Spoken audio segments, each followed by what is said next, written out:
электрондық үкімет порталында тіркелуіміз үшін қазір әріптесіміз Жанаргүл Жоламанқызының көмегі қажет болады. Бұл кісі қазір тіркелмеген екен. Осы әрекетті көреміз. Экраннан электрондық үкіметтің сайтында оң жақ бұрыштан тіркелу батырмасын басамыз. Пайда болған келісімді тышқан ролигін сырғыту арқылы ең соңғы бетіне барып келісемін деп уақытша тіркеу батырмасына басамыз. Жеке сәйкестендіру номеріңіз керек. Жанаргүл, айта қойыңыз. 83 02 01 40 11 69. Құжат номеріңізді айта қойыңыз. 02 20 55 72 1. Енді жасырын сөз ретінде әзірге уақытша бір жасырын сөз жасайық. Кейін Жанаргүл оны өзгертуіне болады. Сол өзгерту туралы мен айтамын.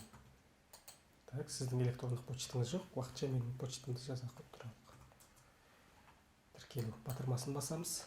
Енді осындай жағдайда тіркеуді растау үшін сіздің электрондық поштаңызға жіберілген сілтеме бойынша өтіңіз деген хабарлама берді. Яғни менің электрондық почтама жаңадан бір хат келуге тиіс. Ол хатты ашып көрелік. Ол электрондық үкімет порталынан жұмсалған хат болуға тиіс.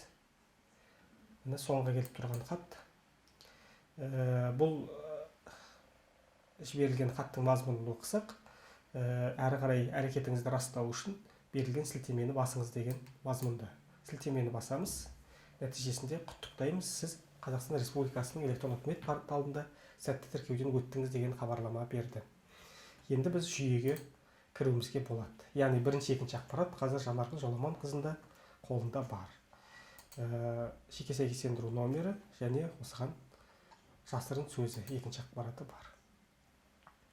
Жүйеге дұрыс кіргендігіміздің басты белгісі экранның оң жақ шетінде Біржанова Жанаргүл деген жазу пайда болды. Яғни электрондық үкімет қазір нақты осы тыңдаушыға, осы азаматшаға қызмет көрсетуге дайын дегенді білдіреді.